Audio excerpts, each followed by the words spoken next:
Updates उनसे ले लेते हैं। जी नदीम शहजाद, निम्रता केस के अंदर क्या अपडेट्स हैं आपके पास?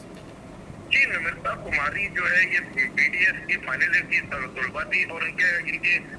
आसपा डेंटल कॉलेज के अंदर जो ये यूनिवर्सिटी में ज़ेर तालीम थी। हॉस्टल नंबर 3 के कमरा नंबर 47 से इनकी लाश बरामद हुई, जो कि जल्दी में बंदा डरता था, जिसका कहना ये नजर आएगा कि इन्होंने खुदकुशी की है, इस हवाले से गलती हुआ। लेकिन इनके भाई डॉक्टर विशाल, जो कि उनका कहना है कि ये खुदकुशी कभी नहीं कर सकती मेरी बहन, पोस्टमार्टम की रिपोर्ट के ऊपर पोस्टमार्टम कराने पर ये भी एक उनका था कि इनको प्राइवेट निजी हॉस्पिटल से या क्लिनिक से कहीं पोस्टमार्टम करवाया जाए। उन्होंने अदम एतमाद का इस पर इजहार किया था। लेकिन अब चूंकि हुकूमत सिंध की दरख्वास्त पर जुडिशल तहकीकात का आगाज हो चुका है, इस पर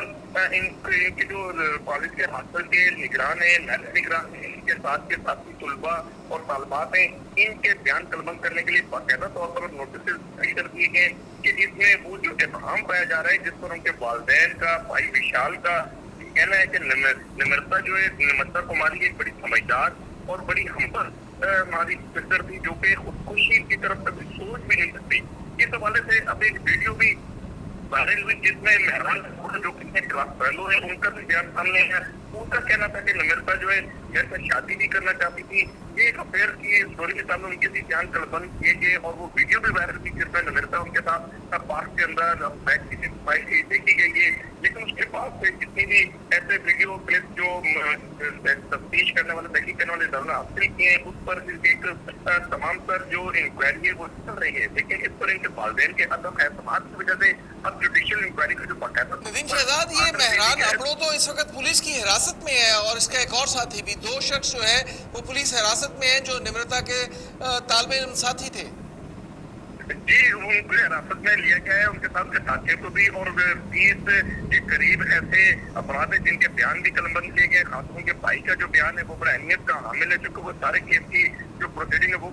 बैक कर रहे हैं, उनकी जानब से भी कहना है। लेकिन इस वक्त उनका जो अदम एतमाद है, उनमें इस केस की जो तहकीक है, इस पर उनका एतमाद न होने पे इस हवाले से सिंध हुकूमत को उन्होंने दरखास्त दायर की थी, वज़ीर आला सिंध से भी दरखास्त की थी। इस पर वज़ीर आला सिंध और सिंध हुकूमत की जानब से अब बाकायदा तौर पर जो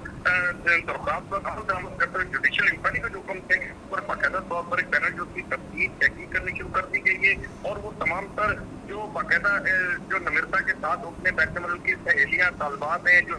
क्लास फेलोज हैं या मेहरान अफरों के जो 2 अहबाब हैं, उस हवाले से ये तमाम तर उस रिकॉर्ड को देखा जाएगा और तमाम ऐसे बहुत बहुत शुक्रिया नदीम शहजाद आपका। जो अब तक की रिपोर्ट सामने आई है, पुलिस जराए बताते हैं वो ये कि जो लड़की फौरी तौर के ऊपर दरवाज़ा तोड़कर कमरे के अंदर दाखिल हुई थी, उसका स्टेटमेंट भी रिकॉर्ड कर लिया गया है। उसका कहना ये था कि जब वो कमरे के अंदर दाखिल हुई तो उसने देखा कि निम्रता की लाश पंखे के साथ झूल रही थी। उस लड़की ने कोशिश की कि कैंची के साथ उसका